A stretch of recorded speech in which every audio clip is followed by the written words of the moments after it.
বন্ধুরা আজ কাকু আনাড়া থেকে কি কি এনে দিয়েছে তো চলো তোমাদের সাথে শেয়ার করি। ও বন্ধুরা এই ভিডিওটা হচ্ছে বিশ্বকর্মা পুজোর দিনের ভিডিও। তো কিছু কারণবশত ভিডিওটা ছাড়তে অনেক লেট হয়ে যাচ্ছে, তার জন্য I am really sorry. Vishwakarma পূজার দিন সকল রকম লোহার জিনিসগুলো পুজো করা হয় যাতে কোনো রকম কোনো দুর্ঘটনা মানে অ্যাক্সিডেন্ট না হয়ে থাকে, তার জন্যই এই বিশ্বকর্মা ঠাকুরের পুজো হয়ে থাকে। তাই তো আমাদের আনাড়া তো এই বিশ্বকর্মা পূজাটা অনেক ধুমধাম ভাবে মানা হয়।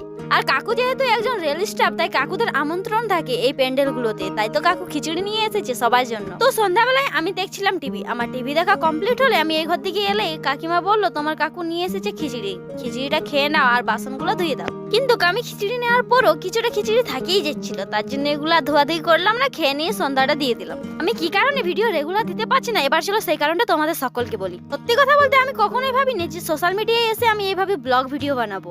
সে এক বিরাট কাহিনী, সে কথা না হোক আমি কিছুটা সাকসেস হইনি তারপর বলবো। আর দুই একটা মানুষ এতটা নেগেটিভ কমেন্ট করতে পারে কি আর বলবো, তাদের কথা শুনে তাদের কমেন্ট শুনে আমার তার ভিডিও বানাতেই মন যায় না। তারা বলার ভাগে বলে দেয় কিন্তু তারা একবারও মনে করে না যে মানুষটাকে তারা বলছে তার কেমন লাগতে পারে কথাটা। তাই তো এই কদিন থেকে ইউটিউবে ভিডিও পোস্ট করলো, ইনস্টাগ্রাম এবং ফেসবুকে পোস্ট করতে মন যায় না।